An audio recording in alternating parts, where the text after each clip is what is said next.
மாவுல முறுக்கு செய்யறதை இப்ப பார்க்கலாம் வாங்க. 1 கப் கோதுமை மாவு எடுத்து இட்லி பாத்திரத்துல இட்லி தட்டை வச்சு அதுல ஒரு துணியை விரிச்சு இந்த மாவை அப்படி அது தண்ணிக்குன்னு எதுவுமே சேர்க்க வேணாம், அப்படியே அதுல வச்சு அந்த மேல அந்த துணியை நல்லா மூடி 15 நிமிஷம் அதை வேக விடுங்க.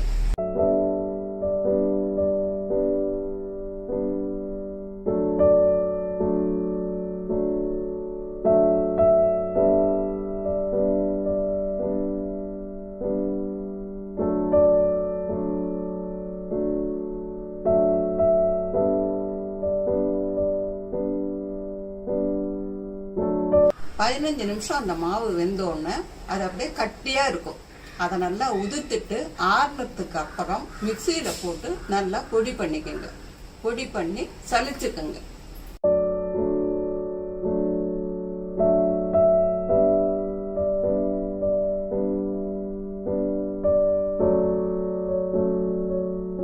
ஒரு கப்பு கோதுமை மாவுக்கு 1/4 கப்பு பொட்டுக்கடலை மிக்சியில நல்லா பொடி பண்ணி அதையும் சலிச்சு இந்த மாவோட சேர்த்துக்காங்க.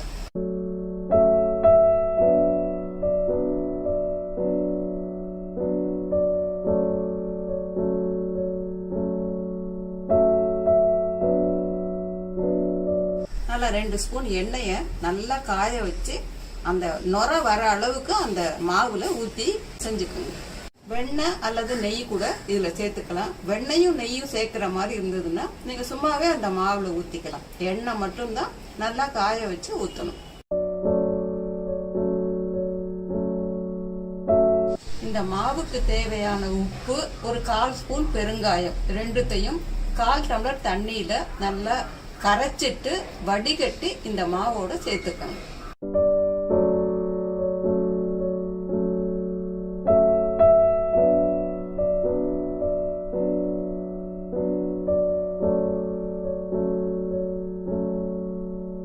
தேவையான அளவு தண்ணி சேர்த்து நல்லா முறுக்கு மாவு பக்குவத்துல பிசைஞ்சு எடுத்துக்கோங்க. முறுக்கு நாழியில முறுக்கு அச்சு போட்டு மாவை நிரப்பிக்கங்க.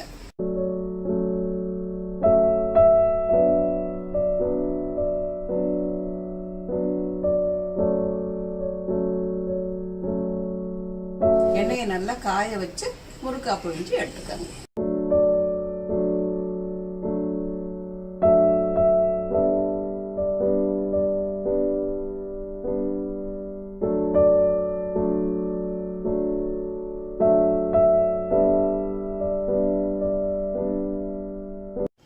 நல்லா பொன்னிறமா வெந்ததும் கிறிஸ்பா ஆனதுக்கு அப்புறம் அதை எடுத்தீங்கன்னா வாயில கரையக்கூடிய கோதுமை முறுக்கு ரெடி ஆயிடும்.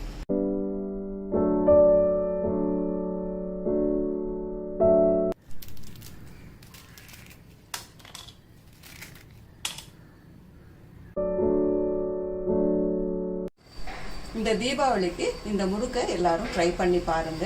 செய்து பார்த்துட்டு உங்களோட கமெண்ட்டையும் ஃபீட்பேக்கையும் எங்களுக்கு எழுதி அனுப்புங்க. நன்றி, வணக்கம்.